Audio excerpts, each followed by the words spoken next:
نحمده ونصلي على رسوله الكريم اما بعد سبحانك لا علم لنا الا ما علمتنا انك انت العليم الحكيم رب اشرح لي صدري ويسر لي امري واحلل عقدة من لساني يفقهوا قولي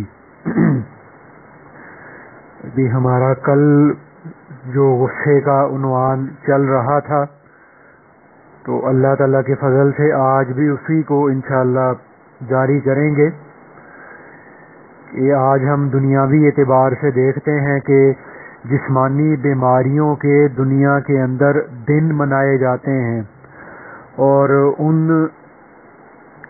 بیماریوں کے دن منائے جاتے ہیں جیسے world cancer day, world diabetes day, world hepatitis day, world cancer day. تو ان دنوں کے اندر جو ہے وہ آگاہی کے لیے واک کی جاتی ہیں، اور میڈیا کے اوپر مختلف قسم کے پروگرام کیے جاتے ہیں کہ یہ کس طرح سے جو ہے وہ دنیا کے لوگ ان جسمانی بیماریوں سے بچ جائیں۔ لیکن آج ہمیں اپنی روحانی بیماریوں کی فکر بالکل بھی نہیں ہے۔ ہم سارے کے سارے ان روحانی بیماریوں کے اندر مبتلا ہیں۔ صرف دنیا کے اندر انبیاء کرام علیہم السلام ہی ایسی ہستیاں تھیں جن کو اللہ پاک نے ان چیزوں سے محفوظ اور پاک رکھا تھا۔ تو باقی دنیا کے جتنے بھی انسان ہیں ان کو اپنے اندر سے ان روحانی بیماریوں کو دور کرنے کے لیے محنت کرنی پڑی ہے، اور محنت کرنی پڑے گی، اور محنت کرنی پڑتی رہے گی۔ اللہ کرے ہمارے اندر بھی ان روحانی بیماریوں کی اہمیت پیدا ہو جائے، اور ان روحانی بیماریوں سے شفا حاصل کرنے کے لیے ہم عملی طور پر محنت کوشش کرنے والے بن جائیں۔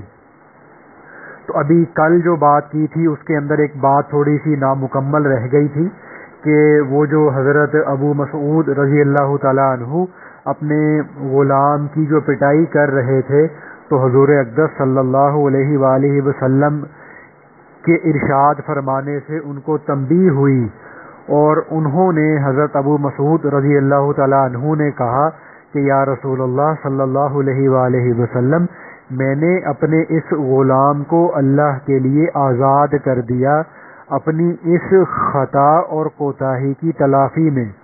تو مفسر احادیث سے یہ پتہ چلتا ہے، محدثین یہ فرماتے ہیں کہ یہاں سے معلوم ہوا کہ جیسے خطا کی معافی مانگنا ضروری ہے، اسی طرح سے اس خطا اور گناہ کی تلافی بھی ضروری ہے۔ تو حضور اقدس صلی اللہ علیہ وآلہ وسلم نے ارشاد فرمایا، جس کا مفہوم ہے کہ اگر تم ایسا نہ کرتے اور اس غلام پر یہ رحمت کا معاملہ نہ کرتے تو جہنم کی آگ تمہیں جھلسا دیتی اور جلا کے خاک کر دیتی۔ اب اس کے عربی کے الفاظ یہ ہیں، لو لم تفعل للفتحک النار او لمستک النار۔ اب پتہ نہیں میں اس کو صحیح بھی پڑھ سکا ہوں یا نہیں، لیکن اس کے ترجمے کا مفہوم یہی ہے کہ اگر تم ایسا نہ کرتے اور اپنے غلام کے ساتھ یہ شفقت اور رحمت کا معاملہ نہ کرتے تو جہنم کی آگ تمہیں جھلسا دیتی اور جلا کے خاک کر دیتی۔ تو اب یہ صحابی رضی اللہ تعالیٰ عنہ کو ارشاد فرمایا گیا، یہ وہ ہیں جنہوں نے حضور اقدس صلی اللہ علیہ وآلہ وسلم کو دیکھا ہے، ان سے براہ راست دین سیکھا ہے اور ان کی مجالس میں بیٹھے ہیں۔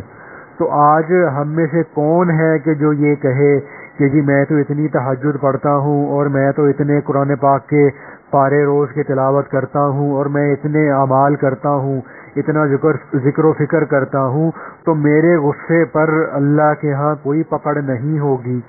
تو اب ہم یہ سوچیں کہ، اور یہ بات سوچنے کی ہے یا نہیں کہ اپنی عبادت پر اتنا ناز کہ ہم نے تہجد پڑھی، لہذا مسلمانوں کو اور بھائیوں کو اور بہنوں کو اور بیویوں کو جس طرح چاہو ستاؤ، جس طرح مرضی جو ہے وہ ان کو برا بھلا کہو، اپنا غصہ ان پر جاری کرتے رہو، تو حضور اقدس صلی اللہ علیہ وآلہ وسلم کے صحبت یافتہ حضرت ابو مسعود رضی اللہ تعالی عنہ کے لیے یہ حکم ہو رہا ہے کہ اگر تم نے رحمت نہ کی تو یاد رکھنا قیامت کے دن دوزخ کی آگ تم کو لپٹ جائے گی۔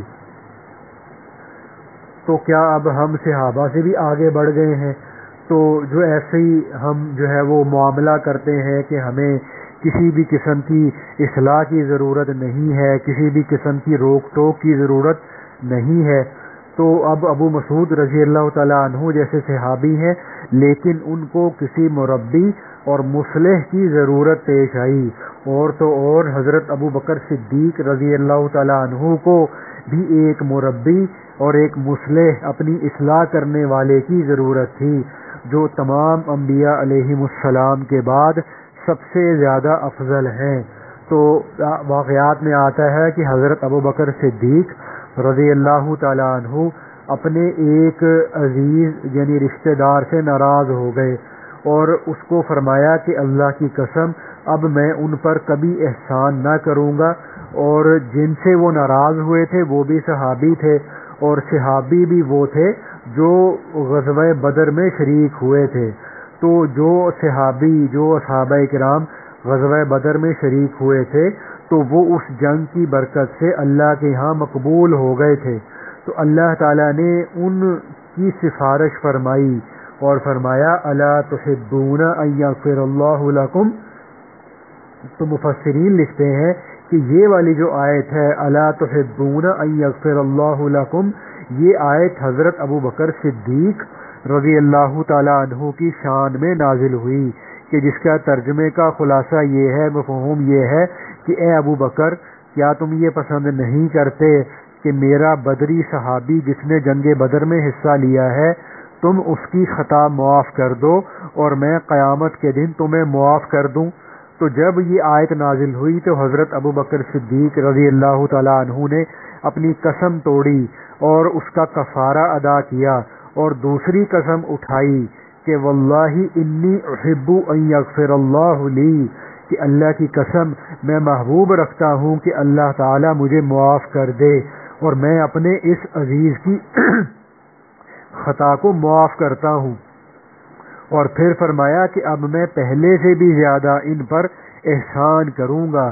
تو یہ ہے وہ والعافین عن الناس، کہ اللہ تعالیٰ کے خاص بندے وہ ہیں جو لوگوں کی خطاؤں کو معاف کر دیتے ہیں، اور اس کے بعد واللہ یحب المحسنین ہے کہ معاف کرنے کے بعد اس پر کچھ احسان بھی کر دیا جائے۔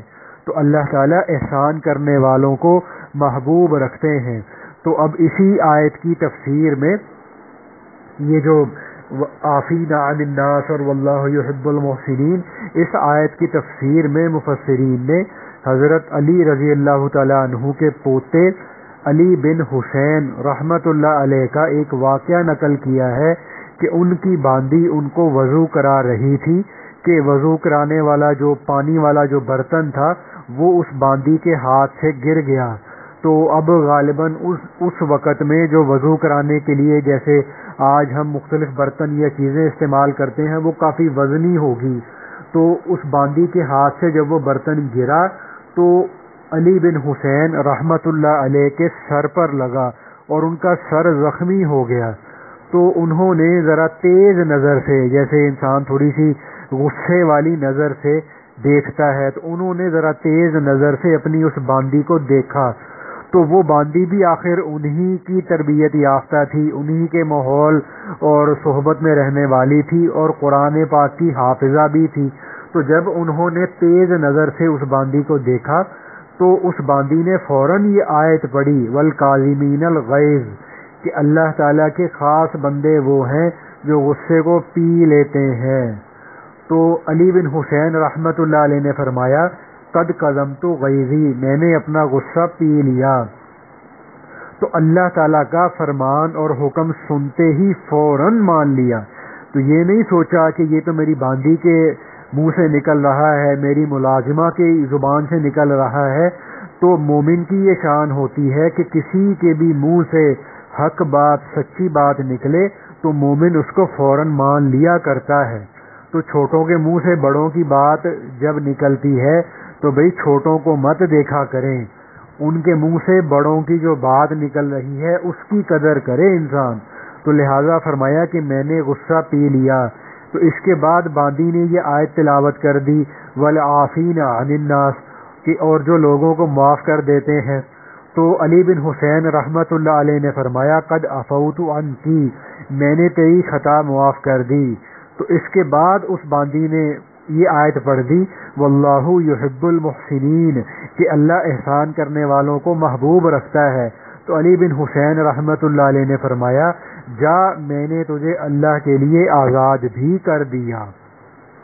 تو اب اس کے بعد ایک اور واقعہ ہمارے صوفیاء نے لکھا ہے کہ مولانا الیاس صاحب رحمت اللہ علیہ کے بھتیجے تھے شیخ الحدیث مولانا محمد زکریا رحمت اللہ علیہ۔ تو لکھتے ہیں کہ ایک مرتبہ مولانا زکریا صاحب رحمت اللہ علیہ اپنے ایک ملازم پر ناراض ہو گئے اس کی کسی غلطی کی وجہ سے، اور اس کو کہنے لگے تم نے کیوں ایسی نالائکی کی، تو تمہیں کتنی دفعہ سمجھایا ہے، تو اس کو ڈانٹ رہے تھے۔ تو اس میں مولانا زکریا رحمت اللہ علیہ نے فرمایا کہ بھائی تمہیں میں نے 1 درجن دفعہ یعنی 12 دفعہ میں نے تجھے جو ہے وہ اس غلطی پہ معاف کیا ہے، 2-4 دفعہ تم نے غلطی کی ہو تو معاف کر دوں، تو تم تو بار بار یہی غلطی کر رہے ہو، میں تمہیں کتنا بھگتوں، تمہیں کتنا معاف کروں، تمہیں کتنا برداشت کروں۔ تو اس وقت میں جب یہ بات چیت ہو رہی تھی تو مولانا الیاس رحمت اللہ علیہ مولانا زکریا رحمت اللہ علیہ کے قریب ہی بیٹھے ہوئے تھے۔ تو مولانا زکریا رحمت اللہ علیہ کے کان میں فرمایا۔ تو اب یہ بات ہمارے لیے سبق کی ہے کہ اس موقع پر کسی کو نصیحت کی بات کرنی ہو، اس کو اس کی کسی غلطی پر تنبیہ کرنی ہو تو فوراً اونچی آواز میں سب کے سامنے نہ کہنا شروع کر دینا چاہیے، بلکہ مولانا الیاس رحمت اللہ علیہ نے اپنے بھتیجے مولانا زکریا رحمت اللہ علیہ کے کان میں فرمایا کہ مولانا اتنا بھگت لو جتنا قیامت کے دن اپنے قصوروں کو بھگتوانا ہے، یعنی اتنا معاف کر دو جتنا تمہیں قیامت کے دن اللہ کے سامنے اپنے آپ کو معاف کرانا ہے۔ تو فرمایا کہ یہ مت کہو کہ کتنا بھگتوں، فرمایا کہ زیادہ سے زیادہ معاف کر دو۔ تو بعض وقت آدمی غصہ میں کہتا ہے کہ یہ شخص تو ہر وقت غلطی ہی کرتا رہتا ہے، کوئی کام صحیح نہیں کرتا، تو ایسا بندے کو نہیں سوچنا چاہیے، بلکہ اگر غصے میں کسی پر زیادتی ہو جائے تو فوراً ہاتھ جوڑ کر اس آدمی سے معافی مانگنے میں بھی شرمانا نہیں چاہیے۔ تو جس کے ساتھ انسان نے ذرا اس طرح کا معاملہ کیا ہو، اس کو اپنا غصہ اس پر جاری کیا ہو، اس کو راضی کر لینا چاہیے، ورنہ کیا ہوگا قیامت کے دن انسان کو اللہ تعالیٰ کے سامنے پچھتانا پڑے گا۔ تو اس میں ہمارے حکیم الامت مولانا اشرف علی صاحب تھانوی رحمت اللہ علیہ نے اپنے مواعظ میں ایک واقعہ لکھا ہے۔ وہ کیا تھا کہ ایک شخص کی بیوی نے کھانا بنایا اور کھانے کے اندر سالن میں اس سے نمک بہت تیز ہو گیا۔ تو ہاتھ ہی تو ہوتا ہے جس سے سالن میں نمک شامل کرنا ہوتا ہے، اندازہ نہ ہوا نمک تیز ہو گیا۔ تو بھائی اگر اب ہماری بیٹیوں سے اس طرح کی کوئی غلطی ہو جائے تو ہم کیا چاہتے ہیں کہ جی داماد معاف کر دے۔ تو ہماری بیٹیوں کو جب داماد ستاتے ہیں تو وہ بزرگوں سے تعویذ لیتے ہیں، وظیفے پوچھتے پھرتے ہیں، لیکن ہمیں یہ دیکھنا چاہیے کہ ہمارے ماتحت جو بیویاں ہیں وہ بھی تو کسی کی بیٹیاں ہیں، ان پر رحم نہیں آتا۔ جب اپنی بیٹی پر پڑتی ہے تو پھر ہمیں تعویذ یاد آتے ہیں، بزرگ یاد آتے ہیں، نقش یاد آتے ہیں، اللہ والوں کے پاس جاتے ہیں کہ جی داماد بڑا ظلم کرتا ہے تو ہمیں کوئی تعویذ دے دیجیے۔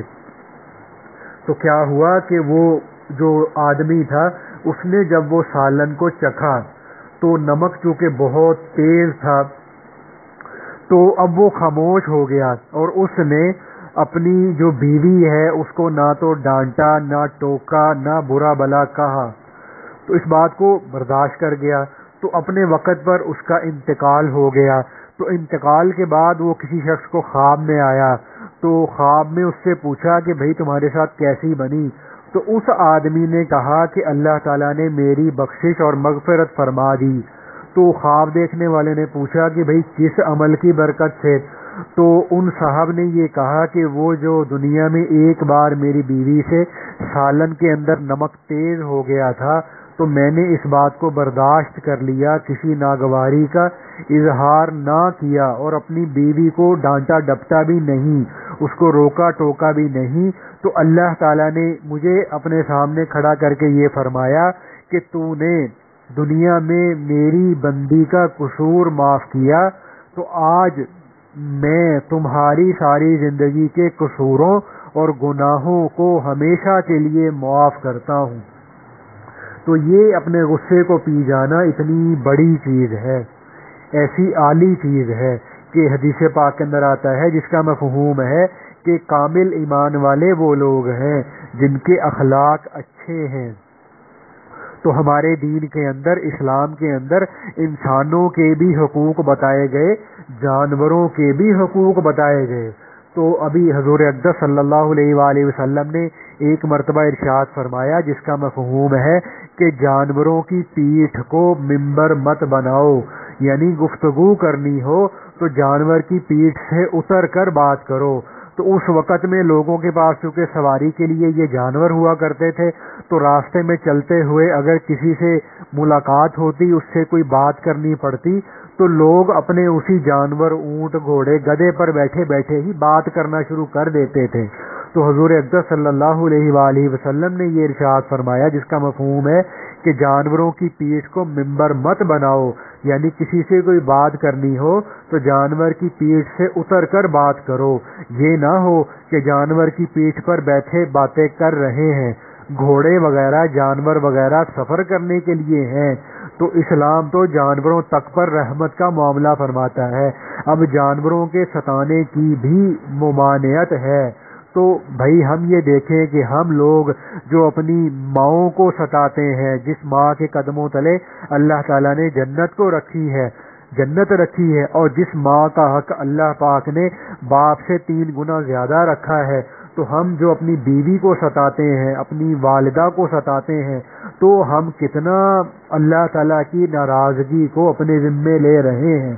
تو اس لیے ہم اس بات کا دھیان کیا کریں کہ گھر کے اندر والدہ سے یا بعض اوقات بیوی سے یا بعض اوقات بہنوں سے ہمارے مزاج اور طبیعت کے خلاف کوئی بات ہو جاتی ہے تو ہم فوراً اپنے آپے سے باہر ہو جاتے ہیں، تو تاکہ اپنی ماں کو بھی جو ہے وہ برا بھلا کہنا شروع کر دیتے ہیں، گالی گلوچ کرنا شروع کر دیتے ہیں، اور اپنی والدہ کو ڈانٹنا شروع کر دیتے ہیں، اپنے والد کو ڈانٹنا شروع کر دیتے ہیں۔ تو اللہ کے نبی صلی اللہ علیہ وآلہ وسلم نے ارشاد فرمایا جس کا مفہوم ہے کہ قیامت کی نشانیوں میں سے یہ بھی ایک نشانی ہے کہ اولاد اپنی ماں کے ساتھ اس طرح سے بات کرے جس طرح سے اپنے ملازم اور نوکر سے کی جاتی ہے۔ تو ہم یہ دیکھیں کہ کہیں ہم یہ معاملہ تو نہیں کر رہے اپنے گھر والوں کے ساتھ، اپنی والدہ کے ساتھ، اپنی بہنوں کے ساتھ۔ تو اب حضرت تھانوی رحمۃ اللہ علیہ نے ایک جگہ فرمایا ہے کہ اب انہوں نے تو بڑے سخت الفاظ استعمال کیے ہیں، انہوں نے یہ فرمایا ہے کہ بے غیرت ہیں وہ لوگ جو اللہ تعالیٰ کی سفارش، اب یہ قرآن پاک کے اندر اللہ تعالیٰ نے جو ہے وہ بیویوں کے بارے میں خود سفارش فرمائی ہے، اور یہ ارشاد فرمایا ہے وَعَاشِرُوهُنَّ بِالْمَعْرُوفِ، وہ فرماتے ہیں کہ بے غیرت ہیں وہ لوگ جو اللہ تعالیٰ کی سفارش وَعَاشِرُوهُنَّ بِالْمَعْرُوفِ کو رد کرتے ہیں۔ تو ابھی اگر کوئی DIG ہو یا کمشنر ہو یا وزیر اعلیٰ ہو، وہ ہمیں آ کے یہ کہہ دے کہ بھائی اپنی بیوی کا خیال رکھنا، تو ہم دیکھیں کہ ہم لوگ کتنا خیال کریں گے کہ جی وزیر اعظم صاحب نے میری بیوی کی سفارش کی ہے، یا صدر صاحب نے میری بیوی کی سفارش کی ہے، یا گورنر صاحب نے میری بیوی کی سفارش کی ہے کہ اپنی بیوی کا خیال رکھنا۔ تو اللہ تعالی ہم سفارش فرما رہے ہیں ہماری بیویوں کے بارے میں کہ ان کے ساتھ بھلائی کے ساتھ پیش آنا۔ تو اب ہم یہ دیکھیں کہ ہم اپنی گھر والیوں کے ساتھ کیا معاملہ کرتے ہیں۔ تو اب غصے کو پی جانا، غصے کو قابو کر لینا، یہ ایک بہت بڑا مجاہدہ ہے، بہت بڑی ہمت کی بات ہے اور بہت بڑی عزت کی بات ہے۔ تو ابھی اس میں ہمارے جو سلسلہ نقشبندیہ کے ایک شیخ ہیں ابو الحسن خرقانی رحمۃ اللہ علیہ، تو ان کا واقعہ کتابوں کے اندر آتا ہے کہ یہ جنگل میں جا کر لکڑیاں کاٹ کر گھر لایا کرتے تھے. تو ایک آدمی ان سے بیعت ہونے کے لیے خراسان کے علاقے سے خرقان کے علاقے میں آیا.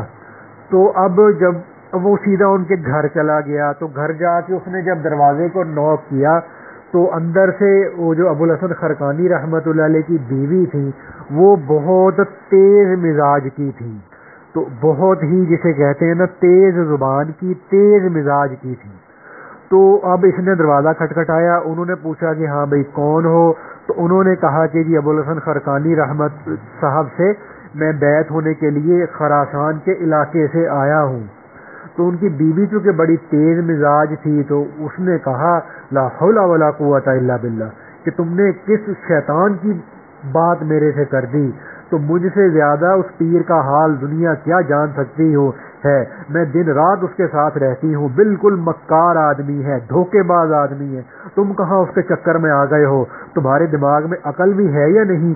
تو اب اس بیچارے کو ان کی بیوی نے اتنی باتیں سنائی، اتنی جلی کڑی سنائی کہ وہ بیچارہ تو پریشان ہو گیا کہ میں تو اتنے سینکڑوں میل کا سفر کر کے جن سے بیعت ہونے کے لیے آیا ہوں، تو اب تو ان کی تو بیوی ان کو اتنا برا بھلا کہہ رہی ہے، تو میرا تو کتنا نقصان ہو گیا، میں کیسے غلط آدمی کے پاس نعوذ باللہ بیعت ہونے کے لیے آ گیا. تو اب وہ بیچارہ دروازے کے باہر ہی کھڑا تھا. تو اس نے یہ دیکھا کہ ابو الحسن خرقانی رحمت اللہ علیہ جنگل میں سے لکڑیاں کاٹ کر آ رہے ہیں اور شیر پر بیٹھے ہوئے ہیں. تو جیسے اس وقت میں لوگ کوئی گدھے پہ سواری کرتا تھا، کوئی گھوڑے، کوئی اونٹ پہ سواری کرتا تھا، تو ابو الحسن خرقانی رحمت اللہ علیہ اس شان کے ساتھ جنگل سے لکڑیاں کاٹ کے آ رہے تھے کہ شیر پر سوار تھے. شیر کو سواری بنایا ہوا تھا اور سانپ کو وہ انہوں نے وہ بنایا ہوا تھا جو وہ لکڑی سے جیسے جانور کو ہانکا کرتے ہیں، تو وہ اس سانپ کے ساتھ سانپ کو ہاتھ میں پکڑ کر شیر کو ہانک کر گھر آ رہے تھے. تو اب وہ جو آدمی تھا اس نے کہا کہ حضرت آپ نے اتنی جو ہے وہ بد اخلاق اور اتنی بدتمیز اور اتنی تیز زبان والی عورت سے شادی کی ہوئی ہے. تو وہ بیچارہ بڑا اداس بھی تھا، غمگین بھی تھا. تو ابو الحسن خرقانی رحمت اللہ علیہ نے جب اس کو دیکھا تو وہ سمجھ گئے اور انہوں نے اس کو مسکرا کے یہ فرمایا کہ بھائی کچھ پریشان نظر آ رہے ہو، کیا بات ہے؟ تو اس نے بتایا کہ جی میں نے آپ کے بارے میں پوچھا تو آپ کے گھر سے آپ کے بارے میں مجھے یہ باتیں سننے کو ملی ہیں.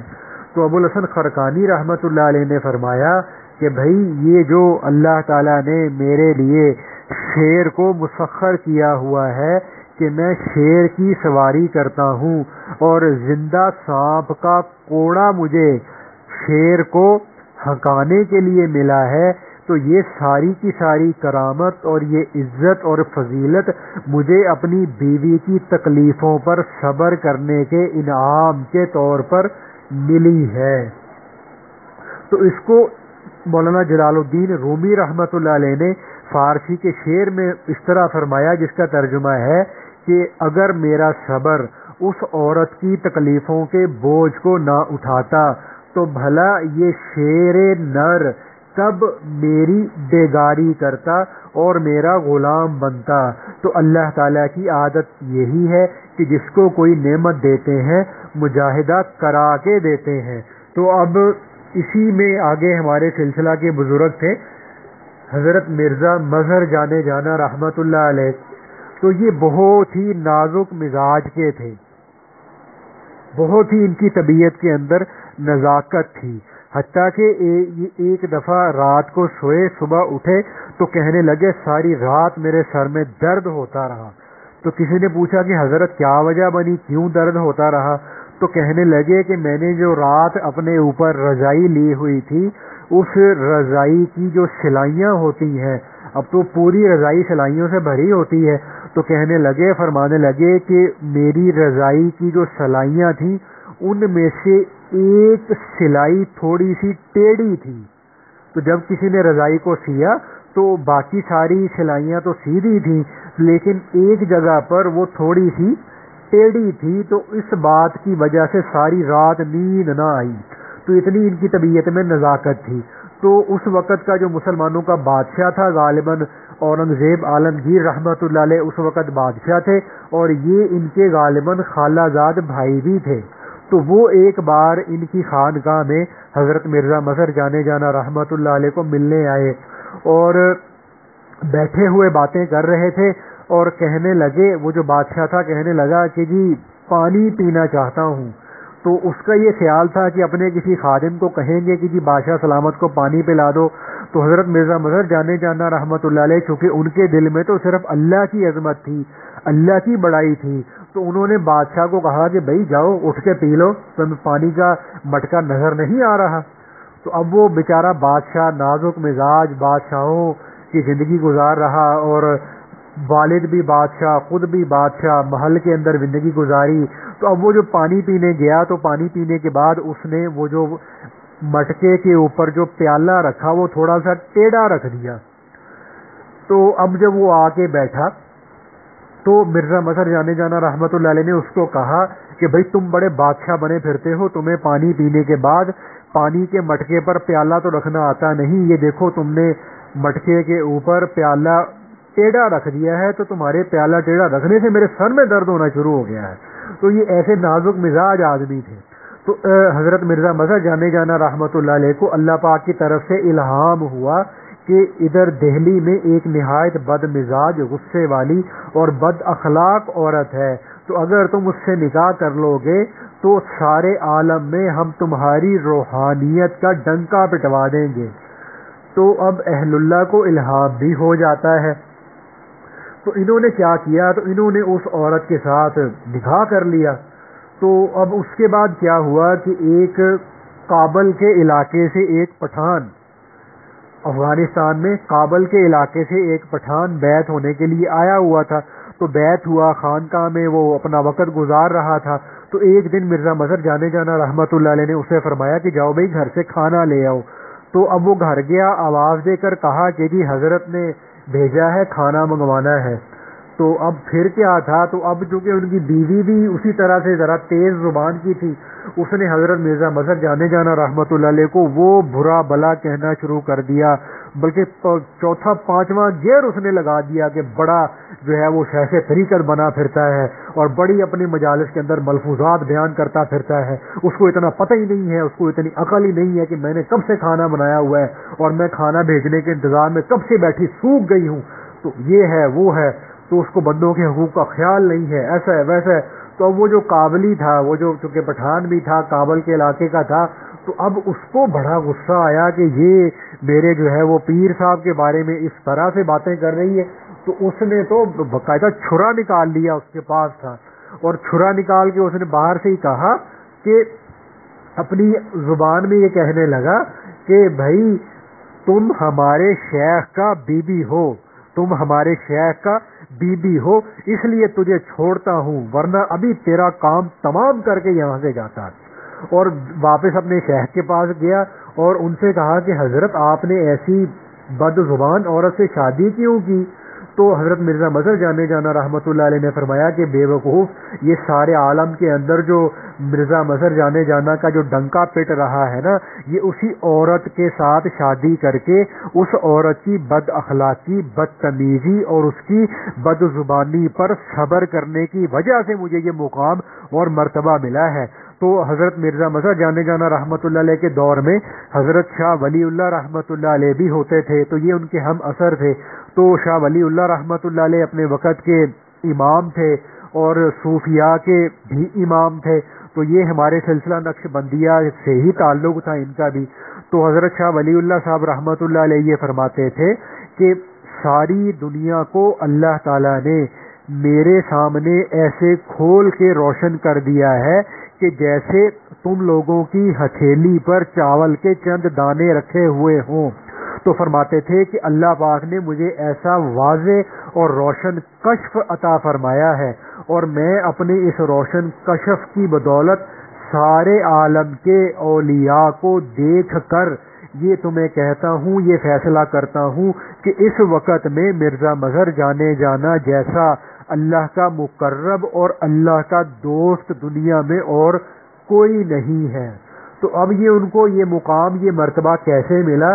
اس عورت کی ایذا پر صبر کرنے سے ملا، اس عورت کی طرف سے برے سلوک جو ہوتے تھے ان کو برداشت کرنے سے ملا۔ حالانکہ خود اتنے نازک مزاج تھے کہ رضائی کی سلائی ٹیڑھی تھی تو اس پہ سر میں درد ہو گیا، بادشاہ نے پانی والا پیالہ تھوڑا ٹیڑھا رکھ دیا، اس پہ سر درد ہو گیا، لیکن اتنے نازک مزاج ہونے کے باوجود اپنی بیوی کی بد اخلاقی کو برداشت کیا، اس پہ کبھی اپنا غصہ نافذ نہیں کیا، اس کو کبھی بھی جو ہے وہ آپے سے باہر ہو کر برا بھلا نہیں کہا۔ تو اسی کا نام استقامت ہے کہ ایمان لانے کے بعد اللہ کے راستے پہ جمے رہنا۔ ان الذین قالوا ربنا اللہ ثم استقاموا۔ لیکن آج ہم کیا ہوتے ہیں کہ ہم ایک وقت میں ایسے ہوتے ہیں کہ جناب مراقبے میں سر جھکایا ہوا ہے اور ساتویں آسمان پر پہنچے ہوئے ہیں، اور گھڑی میں اولیاء بنے ہوئے اور گھڑی میں بھوت بنے ہوئے ہیں کہ کچھ دن تو بالکل فرشتے بن گئے، اور جب نفس کا غلبہ ہوا تو سب چھوڑ چھاڑ کے بالکل شیطان بن گئے۔ جب غصہ آیا تو پھر یہ بھی نہیں دیکھا کہ میں اپنی والدہ سے کیسی بات کر رہا ہوں، اپنی بیوی سے میں کیسی زبان میں بات کر رہا ہوں، اور اپنے گھر والوں سے میں کیسی زبان میں بات کر رہا ہوں، تو بالکل بدتمیز ہو جاتے ہیں، گالیاں دینے لگتے ہیں۔ تو اس وقت میں ہم بالکل یہ بھول جاتے ہیں کہ جی میں نے رات کو تہجد بھی پڑھی تھی، اشراق بھی پڑھی تھی، اور میں نے تو جو ہے جناب اسم ذات کا اتنے ہزار دفعہ ذکر بھی کیا تھا۔ بس اندر کا خبیث مادہ، غصے کا مادہ باہر آیا، اور اسی وقت میں شیطان بن گئے اور اپنے سے کمزور کی پٹائی کرنا شروع کر دی، جو منہ میں آیا بکنا شروع کر دیا۔ تو اس وقت میں انسان بالکل شیطان بن جاتا ہے، کیونکہ جو شیطان ہے یہ آگ سے پیدا ہوا ہے، اور حدیث پاک میں آتا ہے جس کا مفہوم ہے کہ غصہ بھی آگ سے پیدا ہوتا ہے۔ تو اب علامہ آلوسی رحمۃ اللہ علیہ نے یہ حدیث نقل کی ہے جس کا مفہوم ہے کہ غصے سے بچو، کیونکہ یہ آگ کا شعلہ ہے جو ابن آدم کے دل میں سلگتا ہے۔ اور آپ صلی اللہ علیہ وآلہ وسلم نے 2 دلیلیں بیان فرمائی کہ غصے کا مادہ اور اس کے اجزاء آگ سے بنے ہیں۔ تو پھر فرمایا جس کا مفہوم ہے کہ کیا تم نہیں دیکھتے ہو جس پر غصہ چڑھتا ہے اس کی گردن کی رگیں پھول جاتی ہیں اور اس کی آنکھیں لال ہو جاتی ہیں۔ تو آنکھیں بتاتی ہیں کہ اندر آگ ہے، آگ جل جائے تو شیشے کے باہر سے لال لال آگ نظر آتی ہے، آنکھیں شیشہ ہے، یہ بتاتی ہے کہ انسان کے دل میں آگ لگی ہوئی ہے۔ اور دوسری دلیل کیا فرمائی کہ اس کی گردن کی رگیں بھی پھول جاتی ہیں۔ تو غصے میں گویا آدمی شیطان بن جاتا ہے، اور شیطان آگ سے پیدا ہوا ہے، اور غصے میں دل میں آگ لگ جاتی ہے۔ لہذا غصہ میں جو شیطانی کام بھی ہو وہ بعید نہیں ہے۔ تو غصے میں ایسے خطرناک کام لوگوں سے جو ہے وہ سرزد ہو جاتے ہیں کہ جن کا ہم عام زندگی میں تصور بھی نہیں کر سکتے۔ تو لوگ غصے میں لوگوں کو گالی دیتے ہیں، بعض لوگوں نے غصے میں اللہ کی ذات کو گالی دے دی، اور بعض لوگوں نے تو غصے میں شریعت کو گالی دے دی، مسلمان سے کافر ہو گئے۔ غصے میں انسان اپنے ماں باپ سے لڑ جاتا ہے، اپنی بیوی پر حد سے زیادہ سختی کر دیتا ہے، ظلم کر دیتا ہے، اور اس کی وجہ سے اس کی آہ بھی لے لیتا ہے۔ غصے میں بیوی شوہر کے ساتھ گستاخی کرتی ہے، اور بیٹا باپ سے گستاخی کرتا ہے، شاگرد استاد سے گستاخی کر لیتا ہے، مرید شیخ سے گستاخی کر لیتا ہے، اور امتی اپنے نبی صلی اللہ علیہ وآلہ وسلم سے گستاخی کر لیتا ہے، اور بندہ اپنے بنانے والے، پیدا کرنے والے اللہ تعالیٰ سے لڑنے لگ جاتا ہے۔ تو یہ ایسی خطرناک بیماری ہے غصہ۔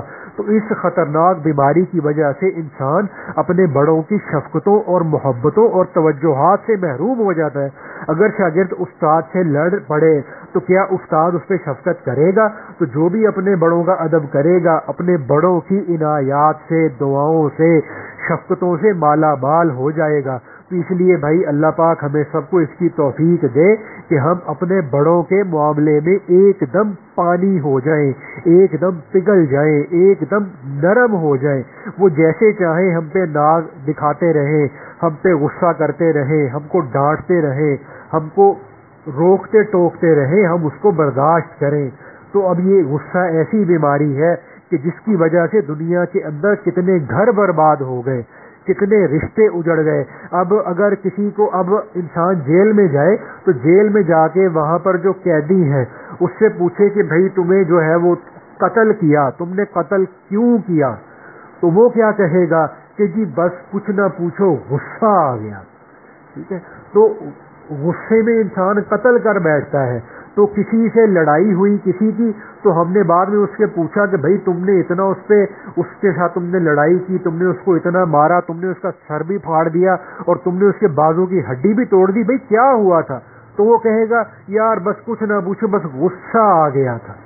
ٹھیک ہے, تو یہ ایسی چیز ہے. تو ہم ایسے لوگ ہیں, ہم تبلیغ میں بھی جاتے ہیں, ہم مدرسوں میں پڑھتے پڑھاتے بھی ہیں, ہم صوفی بن کے مراقبے بھی کرتے ہیں, ہزاروں کی تعداد میں ذکر بھی کرتے ہیں, لیکن جب غصہ آتا ہے تو ہماری تبلیغ بھی ایک طرف رہ جاتی ہے, ہمارا پڑھنا پڑھانا بھی ایک طرف رہ جاتا ہے, اور ہمارے ذکر اذکار مراقبے صوفیت بھی ایک طرف رہ جاتی ہے. تو یہ غصہ بہت خطرناک چیز ہے, اس کے علاج میں ہمیں دیر نہیں کرنی چاہیے. ٹھیک ہے نا بھائی؟ تو ابھی مزید باقی ہے, تو انشاءاللہ اللہ تعالیٰ نے چاہا تو اس کو ابھی کل بھی انشاءاللہ جاری رکھیں گے. تو اللہ پاک مجھے, آپ کو, ہم سب کو, ہم نے آج جو بات کی ہے اس پر عمل کرنے کی توفیق عطا فرمائے. ابھی انشاءاللہ ذکر کرتے ہیں کہ آنکھیں بند کر کے دل کی طرف توجہ کر کے یہ خیال کرنا ہے کہ میرا دل کر رہا ہے اللہ اللہ. اپنی توجہ دل کی طرف رکھنی ہے اور دل میں اللہ کی طرف سے فیض اور رحمت کے آنے کا خیال بھی کرتے رہنا ہے.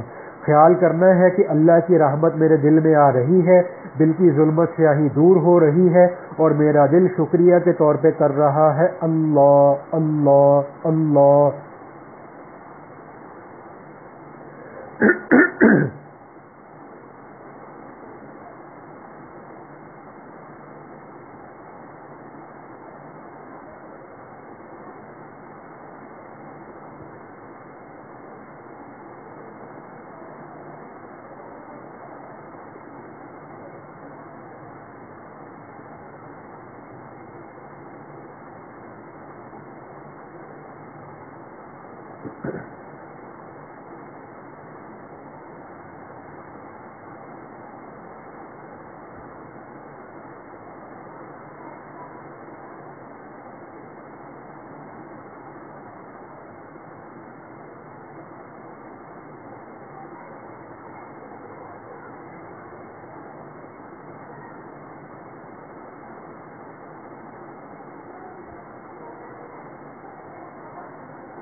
اللہ، اب ذکر روک کے نا جی مراقبے کی نیت کر لیں کہ اللہ تعالیٰ کی ذات جو تمام صفات کمال سے موصوف ہے اور ہر قسم کے نقص اور عیب سے پاک ہے، اس ذات کی طرف سے فیض اور رحمت میرے دل میں آ رہی ہے، اور دل میں جتنے بھی شیطانی اثرات ہیں، کمزوریاں ہیں، وہ اس کی برکت سے دور ہو رہی ہیں۔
اللہ، دعا کر لیں. الحمدللہ رب العالمین.